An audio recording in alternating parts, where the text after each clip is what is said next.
نبی صلی اللہ علیہ وسلم کی خدمت. یہ میں ٹاپک کمپلیٹ کرتا ہوں, جب چل پڑا ہے نا اتنا ہو گیا تو اس کو مکمل. آپ نے جو بھائی موضوع دیا وہ کہاں گئے بھائی نے پرچی دی تھی, وہ میں اس پہ ضرور بیان, آپ جمعے کے بیان میں آتے ہیں, میں انشاءاللہ اس پہ ضرور, میرے ذہن میں پہلے سے یہ ٹاپک تھا, میں اس پہ ضرور بات کروں گا انشاءاللہ. تو خوب سمجھ لو. دیکھو نبی صلی اللہ علیہ, ابھی صحت کی بات چلی ہے نا, تو اکارڈنگ ٹو اسلام کیا کہتا ہے اس بارے میں, وہ چند چیزیں نوٹ کر لو تو وہ آپ کو زندگی پر فائدہ پہنچائیں گی. نبی صلی اللہ علیہ وسلم نے فرمایا کہ دو آدمیوں کا کھانا, ایک آدمی کا کھانا دو کے لیے کافی ہے. طعام الواحد یکفی الاثنین, ایک آدمی کا کھانا دو کے لیے کافی ہے. یہ صحیح حدیث ہے. جتنے میں دو آدمی, ایک آدمی سیر ہوتا ہے نا, اس میں اصل میں دو کے لیے کافی کا کیا مطلب, سیر تو نہیں ہوتے, لیکن جتنی آپ کو انرجی چاہیے, جتنا آپ کو زندہ رہنے کے لیے, ایک مناسب لائف گزارنے کے لیے جتنی خوراک چاہیے, تو جتنا ایک آدمی کھا رہا ہے وہ کتنے کھانا شروع کر دیں, دو کھانا شروع کر دیں, دو کافی ہو جائیں گے. اور ہمارے ہاں جتنا ایک کھاتا ہے, جتنا ایک کو کی خوراک ہے تو وہ دو کی کھاتا ہے. وہ اس حدیث پہ کیسے عمل کر رہا ہے, الٹا. جتنا ایک میں سیر ہو جاتا ہے نا, حدیث تو کہہ رہے ہیں تم ایک میں جتنا پیٹ بھر جاتا ہے تو آدھے میں اس کا آدھا کر دو. اور میں آپ کو بتاؤں, جب آپ آدھا کرو گے نا, پھر جو آپ گوشت کی یخنی پیو گے, ہو جو ہمارے نبی نے یوم نہر میں, مزہ آئے گا آپ کو. صحیح ہے نا, مزہ آئے گا, مزہ آئے گا. تو آدھا کر لو اس کو. اور نبی صلی اللہ علیہ وسلم کی خدمت میں ایک کافر آیا, آپ صلی اللہ علیہ وسلم اکرام کرتے تھے, چاہے مسلم ہو غیر مسلم. آپ صلی اللہ علیہ وسلم نے اس کو دودھ پلایا. ہمارے ہاں دودھ پیا جاتا ہے ناشتہ کرنے کے بعد, دو پراٹھے کھانے کے بعد, پھر آپ ایک گلاس دودھ پیتے ہیں اور کہتے ہیں کہ کیلشیم ملے گا, فیٹ ملے گا. کچھ بھی نہیں ملے گا اس سے, ٹھیک ہے, اس کی کھانچے کہیں ہیں ہی نہیں جہاں جا کے یہ فٹ. ہم جو نبی کی سیرت میں دودھ دیکھتے ہیں نا, اس میں دو چیزیں نظر آتی ہیں ہمیں. ایک تو شدید بھوک میں, بھوک مٹانے کے لیے دودھ پیا گیا ہے, یعنی دودھ ایز اے کھانا استعمال کیا گیا ہے. ہمارے ہاں دودھ کو کھانا بولتے ہی نہیں ہے. دودھ جب شدید بھوک لگ رہی ہوگی نا, تو پہلے خوب بریانی اور نہاری طبیعت سے پھوڑنے پھاڑنے کے بعد پھر کہیں گے, کیونکہ حکیم صاحب نے کہا کہ رات کو دودھ پی کے سونا چاہیے, لہذا پھر دودھ پی کے سو کے ایک دن دھماکے کے ساتھ پھٹ پھٹا کے ہلاک ہو جائے گا. تو ہم نبی کی سیرت میں دیکھتے ہیں, غزوہ احد میں دیکھو نا, سب صحابہ کو شدید بھوک تھی, تو حضرت ابو ہریرہ رضی اللہ تعالیٰ عنہ کو نبی نے حکم دیا, یہ دودھ کا ایک پیالہ آیا ہے نا. شدید بھوک تھی صحابہ کو, دو تین دن کے سے بھوک لگ رہی تھی, پیٹ پہ پتھر باندھے ہوئے تھے. تو آپ نے کیا فرمایا, حضرت ابو ہریرہ کہتے ہیں کہ ایک ہی پیالہ تھا, تو نبی صلی اللہ علیہ وسلم نے حکم دیا کہ دائیں طرف سے پلانا شروع کرو. تو کہتے ہیں میں نے سوچا کہ میں اتنا مجھے بھوک لگ رہی, میرے سے میں تو کچھ بھی نہیں آئے گا, اللہ نے برکت اتنی رکھی تو سب نے سیر ہو کے پیا اس کو. حضرت ابو ہریرہ کے برکت دے دی اللہ نے, ایک معجزہ نبی کا ظاہر ہوا. حضرت ابو ہریرہ نے پیا, کہتے ہیں اور پیو, سیر ہو گئے حضرت ابو ہریرہ رضی اللہ تعالیٰ عنہ. اس طرح کی اور بہت ساری ہمیں مثالیں ملتی ہیں کہ شدید بھوک میں, بھوک کس سے مٹائی ہے, دودھ سے. پھر دودھ جزو بدن بنتا ہے اور ایسا ٹھا کر کے جا کے باڈی کو لگتا ہے نا. تو دو چیزیں نبی نے بھوک میں استعمال کیا, دوسری چیز تازہ دودھ استعمال کیا آپ صلی اللہ علیہ وسلم نے, بوائل دودھ نہیں استعمال کیا, یعنی جہاں تک ہماری معلومات ہے تازہ دودھ. اب میرے یہ کلپ چلایا گیا, کسی نے کہا دیکھو لوگوں کو کچا دودھ پینے کا مشورہ دے رہا ہے جراثیم والا, تو دودھ کچا جب پیو جو فوراً نکالو اور فوراً پی جاؤ. اگر رکھ لیا تو پھر کچے کا نہیں, ہم بھی کہتے ہیں بھائی وہ تو ڈاکٹر لوگ بولتے ہیں اس میں. اور پھر خاص طور پہ جو گوالا تو کچا بھی پلا رہا ہے نا, تو اس میں گوالا بھی تو دے رہا ہے نا دودھ. تو بھینس جتنا دے رہی ہے اس میں گوالا کا بھی اتنا اپنا خون پسینہ شامل ہے, گوبر کی چھینٹیں اور پتہ نہیں کیا کہ اس کو تو لازمی اپنی گائے ہو, اپنی بکری ہو, اور تمیز سے تھن دھو کے تمیز سے نکالا ہو تو وہ کچا ہی بہترین ہے. وہ آپ میرے مشورے پہ پی کے دیکھیں, آپ کو بوائل میں اور کچے میں زمین آسمان کا فرق لگے گا. آپ ایسے ٹماٹر ہونا شروع ہو جاؤ گے, پیٹ بہت اچھا ہو جاتا ہے, بہت سارے فائدے ہوتے ہیں. تو ہمارے نبی نے ہمیشہ دودھ حلب الشاتا, دودھ نکالا اور دودھ پیا, کچا پیا ہے. تو یہ دو چیزیں. خیر, تو میں اس کر رہا تھا کہ ایک کچھ لوگ آئے آپ صلی اللہ علیہ وسلم کی خدمت میں, تو ان میں غیر مسلم بھی تھا, تو آپ نے اس کا اکرام کس سے کیا, بھوک لگ رہی تھی سب کو تو آپ نے دودھ پلایا. انہوں نے 7 پیالے دودھ پیے اس غیر مسلم. پہلے کے پیالے بھی بڑے بڑے ہوتے تھے, ایک پیالہ آپ نے فرمایا اور اس نے کہا, اور دوسرا آپ نے فرمایا اور اس نے کہا, اور 7 پیالے پی گیا. 8ویں پہ اس نے کہا بس میرا پیٹ بھر گیا, سیر ہو گیا. ایک اور بات یہاں پتہ چلی کہ یہ بھی تھوڑا حیا کے خلاف مسئلہ ہے, لیکن آج کی نئی نوجوان نسل جو ہے اس میں بہت زیادہ مبتلا ہو رہی ہے, جس کو اورل سیکس کہا جاتا ہے. اور میں نے جیسے عرض کیا کہ شرعی مسائل میں چاہیے اور اس کو بیان کرنا یہ ہماری ذمہ داری ہے. تو یہ چیز بھی انگریزی فلموں سے اور فحش فلموں سے ہماری نئی نسل میں بہت تیزی سے سرایت کر رہی ہے, اور لوگ اس بارے میں علماء سے بہت زیادہ مسائل پوچھتے ہیں, خواتین بھی پوچھتی ہیں جو اس میں مبتلا ہے. تو اس کا بھی مسئلہ یاد رکھیں کہ اللہ تعالیٰ نے حالت حیض میں زوجہ سے ہم بستری کو حرام قرار دیا کیونکہ اس میں گندگی ہے. باپ دیکھیں کہ وہ گندگی اس درجے کی نہیں ہے جتنی اورل سیکس میں گندگی ہوتی. اگر اس میں ڈسچارج ہو جائے بندہ، انسان جو ہم بستری کرنے والا ہے زوجہ سے، وہ منہ میں ڈسچارج ہو جائے، تو آپ سوچیں کہ اللہ تعالیٰ شرمگاہ کو گندگی سے بچا رہے ہیں جس کی وجہ سے حیض کی حالت میں ہم بستری کو حرام قرار دیا. تو منہ جس سے انسان کھانا کھاتا ہے، جس سے کلمہ پڑھتا ہے، اور جو انسان کے جسم میں سب سے اشرف عضو ہے، سب سے زیادہ معزز اور مکرم عضو ہے، اس میں ایسی گندگی کو ڈالنا کہاں سے جائز ہو سکتا ہے، کہاں سے حلال ہو سکتا ہے؟ تو آج بعض متجدد قسم کے لوگ جو ہے نا اس کو حلال قرار دے رہے ہیں، یہ بالکل غلط ہے. تو یہ بات خوب ذہن میں رکھیں کہ اورل سیکس کے ذریعے اپنی خواہش کو پورا کرنا اس طور پر کہ ڈسچارج ہو جائے انسان عورت کے منہ میں، بیوی کے منہ میں، یہ بالکل حرام ہے، بالکل ناجائز ہے. کیونکہ منی ایک غلیظ اور ناپاک اور گندگی ہے اور ناپاک اور نجس چیز ہے. بعض حضرات یہ کہتے ہیں کہ منی پاک ہے، مگر یاد رکھیں منی کے پاک ہونے کے دلائل مضبوط نہیں ہیں. منی کے ناپاک ہونے کے دلائل بہت مضبوط ہیں. سب سے پہلی دلیل قرآن مجید میں آتا ہے الم نخلقکم من ماء مہین، ہم نے تمہیں غلیظ اور پلید پانی سے پیدا کیا ہے، ذلیل پانی سے پیدا کیا ہے. تو اس میں بھی اشارہ ہے کہ منی ناپاک چیز ہے.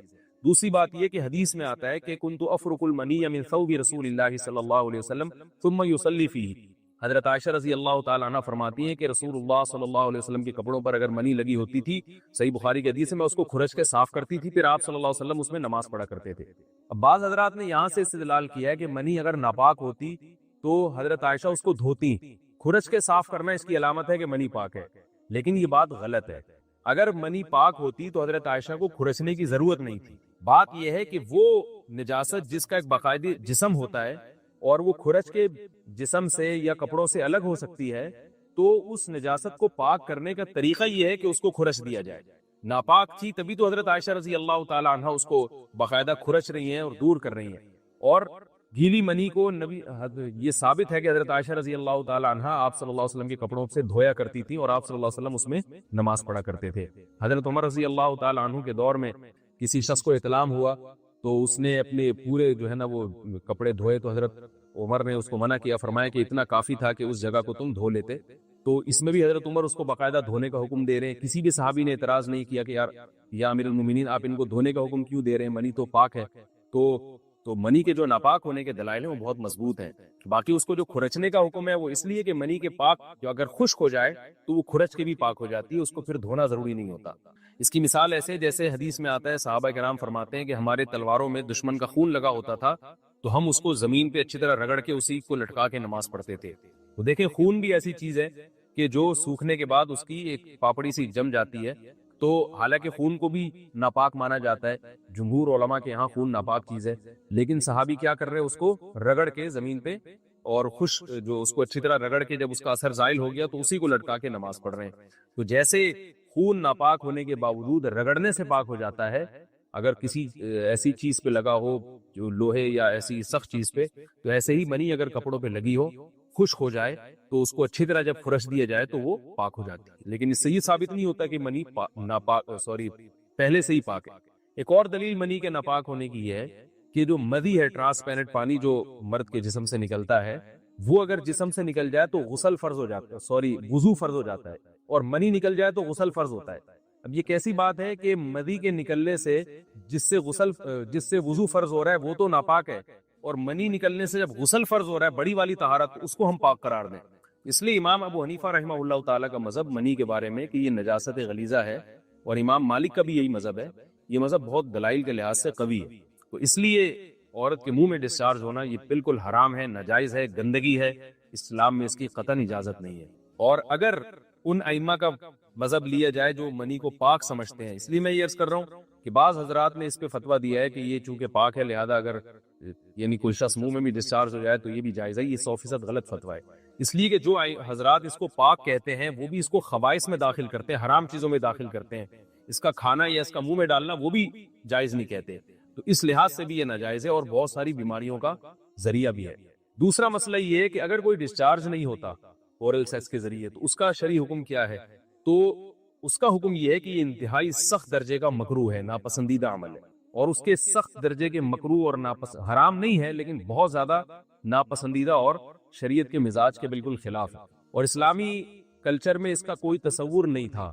یہی وجہ ہے کہ فقہائے کرام کے ہاں اس چیز کا تذکرہ بہت ہی محدود پیمانے پر ملتا ہے. یہ اس کی علامت ہے کہ مسلمان معاشرہ اس چیز سے بالکل بھی واقف نہیں تھا کہ یہ کیا ہوتا ہے. تو یہ چیز غیروں سے آئی ہے, غیر مسلموں سے ہمارے معاشرے میں, جو ان کی موویز دیکھ دیکھ کے, فوش فلمیں دیکھ دیکھ کے نوجوانوں میں اس چیز نے سرایت کیا. ورنہ یہ انسان طبی طور پر اس عمل سے بہت زیادہ نفرت کرتا ہے. کوئی بھی شریف الطبع آدمی ذہنی طور پر اس کے لیے تیار نہیں ہوگا. تو میں پھر بھی یہ کہہ رہا ہوں کہ بہرحال علماء اس کو ناجائز اور حرام نہیں سمجھتے, اس لیے کہ میاں بیوی ایک دوسرے سے جس طرح سے چاہیں استمتاع کر سکتے ہیں, لیکن سخت ناپسندیدہ بہرحال ہے اور مکروہ چیز ہے, اور اس قابل نہیں ہے کہ اس کی حوصلہ افزائی کی جائے. یہ اس کے بارے میں ہے کہ جب یعنی جو ہے وہ ادخال کیا جائے اس فم کے اندر, اس جو ہے مرد اس میں باقاعدہ جو ہے وہ تلذذ حاصل کرے. اگر ایسا نہ ہو بلکہ باہر سے استمتاع کیا جائے, جیسے بعض جگہ ایسا ہوتا ہے کہ کیا نام ہے, عورت کو اس چیز سے گھن آتی ہے کہ وہ اپنے منہ میں اس گندگی کو لے کر جائے, تو پھر بعض شوہر زوجہ کو مجبور کرتے ہیں کسنگ وغیرہ پر, تو یہ کم درجے کی کراہت ہے. یعنی یہ بھی ناپسندیدہ تو ہے مگر یہ اس درجے کا مکروہ, اس درجے کا ناپسندیدہ نہیں ہے. دوسری بات یہ کہ یہ جو میں نے پوری ڈیٹیل بیان کی ہے, یہ اس صورت میں ہے اس کے مکروہ اور ناپسندیدہ ہونا کہ عورت اس کے لیے ذہنی طور پر آمادہ ہو. یہ بات خوب یاد رکھیں, اگر عورت کو اس عمل سے گھن آتی ہے تو پھر مرد بیوی کو اس کام پر مجبور ہرگز نہیں کر سکتا, کیونکہ یہ نکاح کے جو ایگریمنٹ ہے, مقتضیات ہیں, اس کے خلاف ہے. یعنی یہ اس میں داخل نہیں ہے. عورت اپنے آپ کو ہم بستری سے تو نہیں روک سکتی, مرد جب چاہے گا بیوی سے ہم بستری کر سکتا ہے, عورت کو اجازت نہیں ہے. لیکن خاص اس عمل سے عورت مرد کو روک سکتی ہے اگر وہ ذہنی طور پر اس کے لیے آمادہ نہیں ہے. یہ تو میں نے اورل سیکس سے متعلق کچھ فقہی حکام بیان کیے ہیں.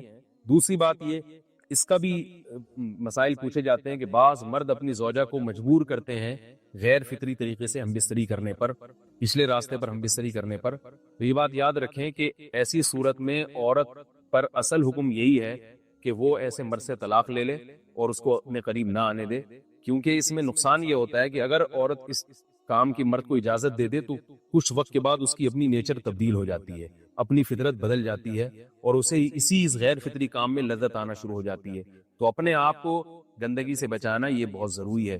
اور اگر وہ یہ سمجھتی ہے کہ طلاق کے بعد اس کے دوبارہ نکاح نہیں ہوگا, اس کی زندگی تباہ نہیں ہوگی, تو پھر سخت مجبوری میں اگر مرد اس کو دھمکیاں دیتا ہے مارنے کی یا طلاق کی, تو ایسی مجبوری میں پھر اللہ کی رحمت سے امید ہے کہ گناہ صرف مرد کے کندھوں پر ہوگا. ایک اور علمی نقطے کی بات ہمیں یہ پتہ چلتی ہے اس آیت میں کہ نساؤکم حرث لکم, اللہ تعالیٰ نے نکاح کا بنیادی مقصد حرث بتایا ہے, یعنی نسل بڑھانا. یہ جو فیملی پلاننگ والے آج جس دعوت کو لے کے چل رہے ہیں کہ بچے دو ہی اچھے, یہ جو پوری دنیا میں ایک تحریک چل رہی ہے, یہ قرآن و سنت کے 100% خلاف ہے. قرآن کے واضح نصوص اور احادیث تو اس بارے میں بہت ہی تفصیل سے ہیں. میری جو کتاب ہے ایک سے زائد شادیوں کی ضرورت کیوں, اس میں تقریباً 50 صفحے میں نے صرف اسی پر لکھے ہیں کہ اسلام نسل بڑھانے پر بہت زیادہ حریص ہے. اسلام چاہتا ہے کہ مسلمانوں کی نسل بڑھے, اور اس پر جو لوگوں کے اعتراض ہوتے ہیں کہ رزق کی تنگی ہوگی, تربیت نہیں ہو سکے گی, اس تحریر میں ان تمام باتوں کے جوابات ہیں. تو وہ تحریر پڑھی جا سکتی ہے. چونکہ یہاں اس تفسیر میں اتنا زیادہ وقت نہیں ہے کہ میں اس 50 صفحوں کی تحریر کا خلاصہ آپ کے سامنے بیان کروں, اس خلاصے میں بھی اچھا خاصا وقت لگ جائے گا. تو یہ جو باتیں کی جاتی ہیں کہ رزق کم پڑ جائے گا اور جو ہے وہ لوگ بھوکے مرنا شروع ہو جائیں گے اگر نسل بڑھے گی, یا بعض دفعہ یہ کہا جاتا ہے بچوں کی صحیح طرح سے تربیت نہیں ہو سکے گی, یہ سب غلط باتیں ہیں. یہ اس کو کہتے ہیں نقطہ بعد الوقوع, کہ ایک کام الٹا پہلے ہم نے کر لیا ہے, اب اس غلط کام کو صحیح کرنے کے لیے ہم بہانے تلاش کر رہے ہیں. تو یہ نسل مسلمانوں میں جو کم ہوئی ہے اس لیے نہیں ہوئی ہے کہ بچوں کی تربیت نہیں ہو رہی تھی, بلکہ یہ میڈیا کے ذریعے جو پروپیگنڈا ہوا ہے, اس پروپیگنڈے سے متاثر ہو کر 2 بچوں والی پالیسی پر لوگ آ رہے ہیں. اب جب آ رہے ہیں تو اس کے پھر جو ہے نا وہ اس کو صحیح کرنے کے, اپنے غلط کام کو صحیح کرنے کے لیے بہانے تلاش کیے جا رہے ہیں کہ بھئی تربیت نہیں ہو سکتی ہے, اس آمدن میں ہم گزارا نہیں کر سکتے. تو یہ سارے دلائل کا جواب آپ کو میری انشاءاللہ اس تحریر میں ملے گا. بہرحال ہم چونکہ مسلمان ہیں, قرآن کو مانتے ہیں, سارے دلائل ایک طرف اور قرآن و سنت ایک طرف, جب اللہ تعالیٰ نے ہمیں بتا دیا کہ نساؤکم حرث لکم, عورت کا بنیادی مقصد دیگر جیسے بہت سارے مقاصد ہیں, ان میں بہت بڑا مقصد کیا ہے کہ وہ نسل بڑھانے کا ذریعہ بنتی ہے. تو اس سے ہم بستری بھی اسی نیت سے ہونی چاہیے کہ تمہارے ہاں اولاد پیدا ہو, نہ یہ کہ اس نیت سے ہو کہ اولاد کو تم روکو. یہ دنیا کی محبت ہوتی کیا ہے؟ کل میرے سامنے میں لاہور میں جن کے یہاں ٹھہرا ہوا تھا نا, انہوں نے اپنا واقعہ بتایا کہ بہت غربت میں ان کا ٹائم گزرا ہوگا. انہوں نے بتایا کہ میری زوجہ نے اس شدید ترین غربت میں میرا بڑا ساتھ دیا. گھر میں کھانے کو روٹی نہیں. آج وہ بہت بڑے تاجر بن چکے ہیں. مجھے بڑا اچھا لگا یار, کوئی بیوی اتنا ساتھ دے رہی ہے غربت میں. کہہ رہے ہیں ایسا بھی ہوتا تھا کہ صرف روٹی ہے, اس کے ساتھ گھر میں سالن بھی نہیں ہے. تو یہاں تک نوبت آئی, کچھ بھی نہیں ہے, لیکن گھر والی نے کیا دیا. ایسا نہیں ہو کہ جیسے آج بعض خواتین جو بیان نہیں سن رہی, فوراً بھائی شوہر غریب ہو گیا تو خلا لے کے نکل لو پتلی گلی سے. اسی میں بچے بھی دھڑا دھڑ پیدا ہو رہے ہیں, اسی غربت میں. اسی غربت میں بچے بھی کیا ہو رہے ہیں, اللہ پہ توکل بھی ہے نا. حالانکہ وہ کوئی زیادہ کوئی مولانا بھی نہیں ہے, کوئی ایسا بھی نہیں کوئی بہت زیادہ دیندار سمجھے جاتے ہوں. ایسی نارمل ایک تاجر ہے, بزنس مین ہے, اولاد بھی نہیں روکی, گھر میں کھانے کو روٹی نہیں ہے, بچے بھی پیدا ہو رہے ہیں. کہ کھلانے والا کون ہے؟ اللہ. دیکھو قیامت کے دن پتا چلے گا اللہ کی نظر میں کون اچھا تھا کون برا تھا.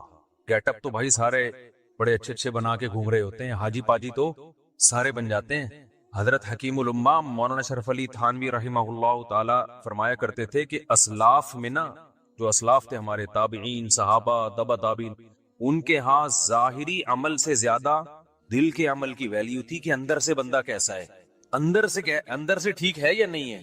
اور ہم لوگ جو فوکس کرتے ہیں وہ ظاہر کو زیادہ فوکس کرتے ہیں, اندر کو فوکس نہیں کرتے. ہر چیز میں ایسا ہی ہو رہا ہے. جب ہم مانتے ہیں کہ خدا ہے, رزق اس کے ہاتھ میں ہے, اور وہ منع کر رہے ہیں نسل روکنے سے کہ غربت کے خوف سے نسل مت روکو, تو مان لو یار وہ وہی کھلاتا ہے. اوپر سے بولنے والے آپ کو مارکیٹ میں بہت ملیں گے, لیکن یہ اوپر سے ہی ہے, یہ جملہ نیچے نہیں اترتا. اور اس کے پھر صرف اولاد کے روکنے پہ اثرات نہیں آتے, باقی زندگی میں بھی اس کے اثرات آتے ہیں. اولاد کا روکنا تو ایک اس کا اثر ہے جو ظاہر ہو رہا ہے, باقی جگہوں پہ بھی کنجوسی نظر آئے گی, اللہ پہ توکل نظر نہیں آئے گا. کیونکہ جب توکل نہیں ہے تو پھر کہیں بھی نہیں ہوتا ہے تو سب جگہ ہوتا ہے. سمجھتا نہیں ہے نا بات کو.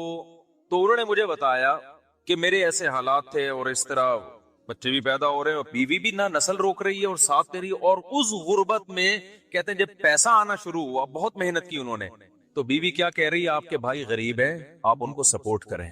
میں نے کہا یار ایسی خاندانی بھابی, یار ایسی خاندانی عورتیں مارکیٹ میں مرد نہیں ہیں. عورتیں کہیں ہماری برائی کر رہے ہیں, مرد کون سا ایسا خاندانی ہے, مثال دے رہا ہوں میں.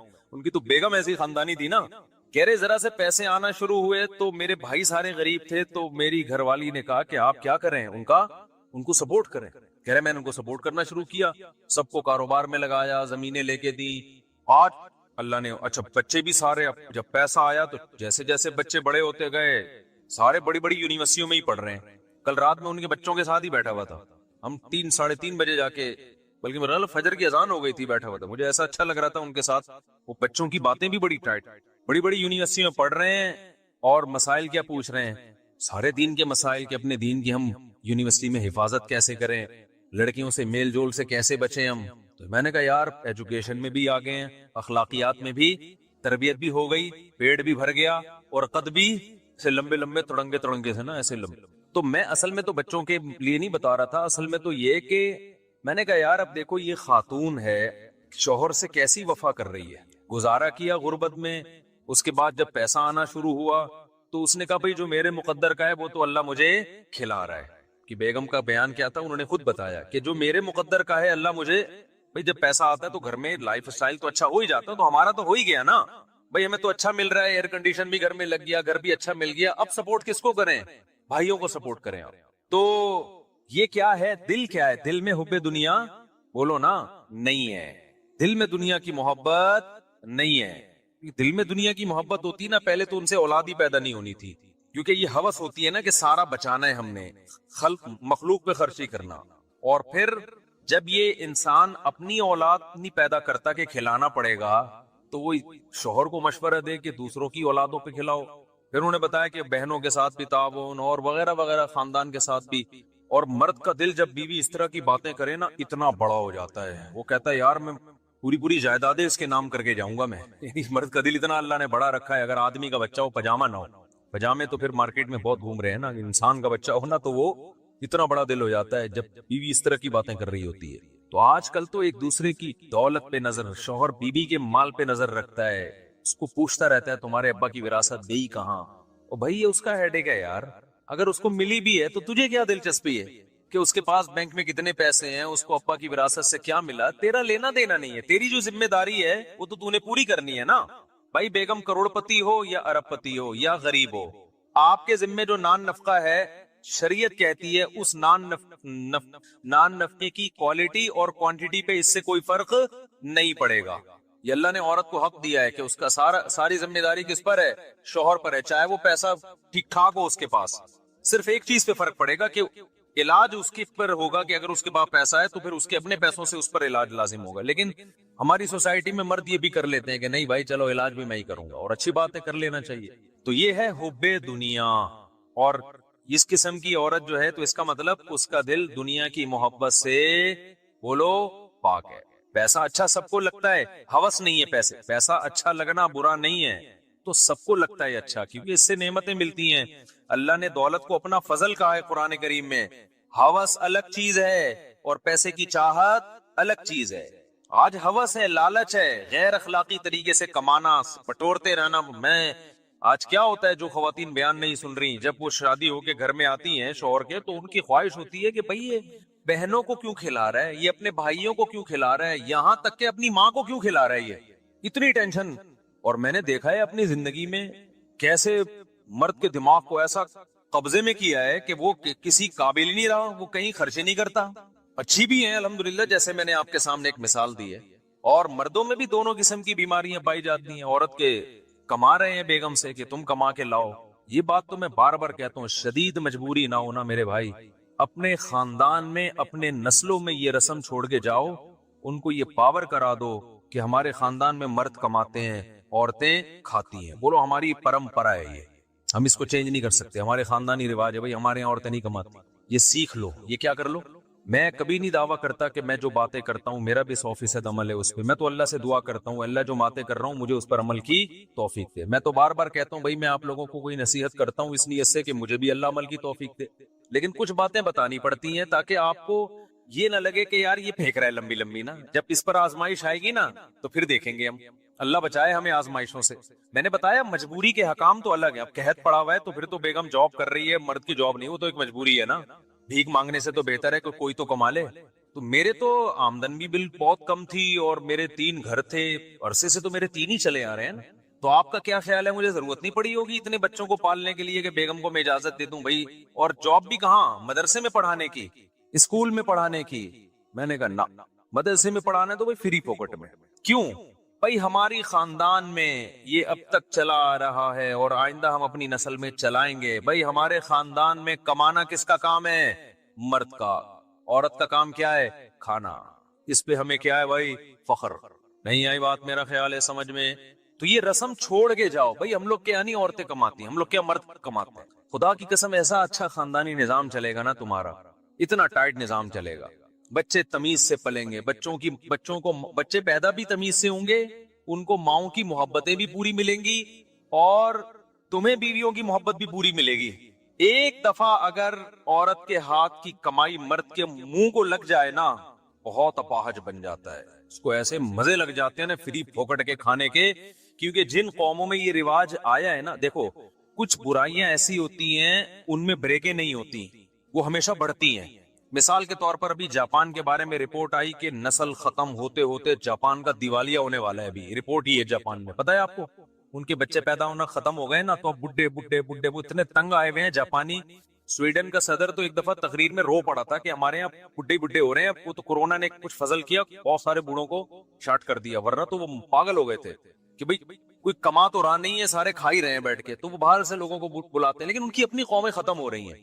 ایسا کیوں ہوا؟ جب انہوں نے فیملی پلاننگ کو شروع کیا تو ان کے ذہن میں یہ نہیں تھا کہ یہ یہاں جا کے بند ہوگا. ان کا خیال تھا ابھی ہم 2, پھر ہم کہیں گے اب 3 کر دو, پھر دوبارہ 2 پہ آ جاؤ. یہی تھا نا. ابھی تو ہماری آبادی بہت ہے تو ہم ایسا کرتے ہیں 2 پہ لے آتے ہیں, بلکہ 1 پہ لے آتے ہیں تاکہ آبادی ذرا سے بھی نہ بڑھے. پھر تھوڑے دنوں میں ہم 2 پہ لے آئیں گے, پھر ہم 3 پہ لے آئیں گے. جب کم ہونے لگے گی تو ایک تمیز سے چلیں گے. یہ کیا مسلمانوں کی طرح کہ برساتی مینڈکوں کی طرح بچے پیدا ہو رہے ہیں ان کے. وہ ہمیں یہ کہتے تھے خرگوش کی طرح بچے ہو رہے ہیں, کوئی پلاننگ نہیں ہے اور کوئی اس کے لیے وہ غربت سے مرے جا رہے ہیں, پیٹرول مہنگا ہو رہا ہے اور پھر بے فارم میں ایک نیا بچہ آ گیا. جی بے فارم کے فارم نہیں ہے ان لوگوں کے پاس, اتنا غریب ملک, کاغذ باہر سے ادھار لے رہی ہے, وہ بچے ہی ڈالے جا رہے ہیں اس میں. یہ ایک جاہل قوم, وہ ہمارے بارے میں یہ کہتے ہیں. ہم نے دیکھو کیسے مینج کیا سسٹم کو اور کیسے زبردست. کچھ گڑبڑیں ایسی ہوتی ہیں کہ وہ آپ شروع کرتے ہیں, کنٹرول میں آپ کے نہیں ہوتی. تو یہ ہوا ہے ان لوگوں سے. اب ناروے